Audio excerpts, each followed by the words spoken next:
Hello everyone, my name is Moza Coote and I'm here to share my literature review for LAI 615.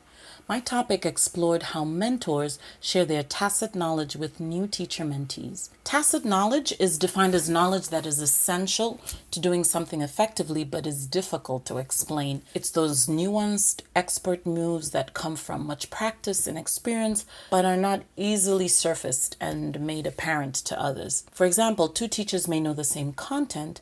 The teacher who has more expertise in the nuances of how to deliver the lesson will experience more successful outcomes than another teacher whose knowledge is more limited. The expert teacher holds knowledge that is essential to the effective delivery of the lesson, but finds it challenging to put into words the expert moves that accounted for the successful outcome of the lesson. That expert knowledge that is hard to articulate is tacit knowledge. The topic of tacit knowledge relates to the topic of situated learning in the learning sciences.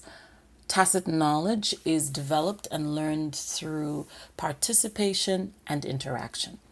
In my review journey, I was using words such as tacit knowledge, mentor, new teacher, knowledge sharing, and while I got results, I found that many of those results fell outside of the field of education. Typically, they were in the business and knowledge management sectors, where tacit knowledge has been studied extensively. During the course of one of the virtual meetings, I shared the challenge I was having, and I was told that cognitive apprenticeship model was a better search term than mentor and mentee. And by doing this, I found that I got results that were more focused in education.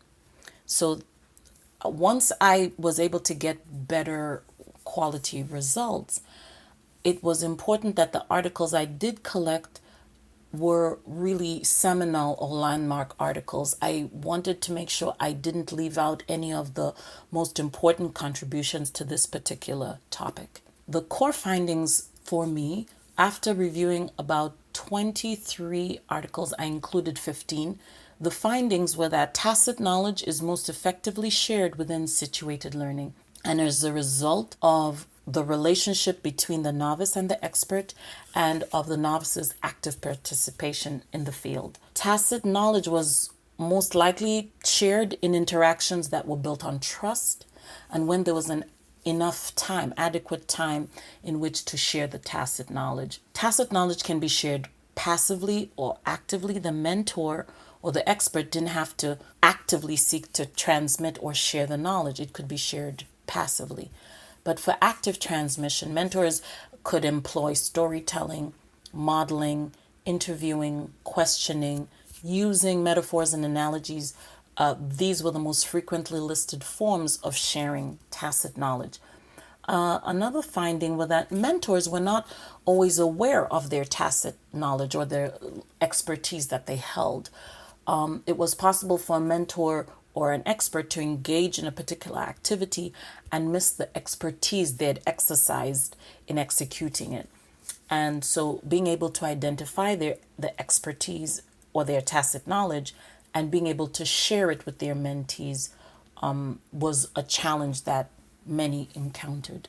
The implications for future research are that mentor training needs to explore also being able to examine what tacit knowledge sharing approaches are most impactful in new teacher practice would be productive pursuit of.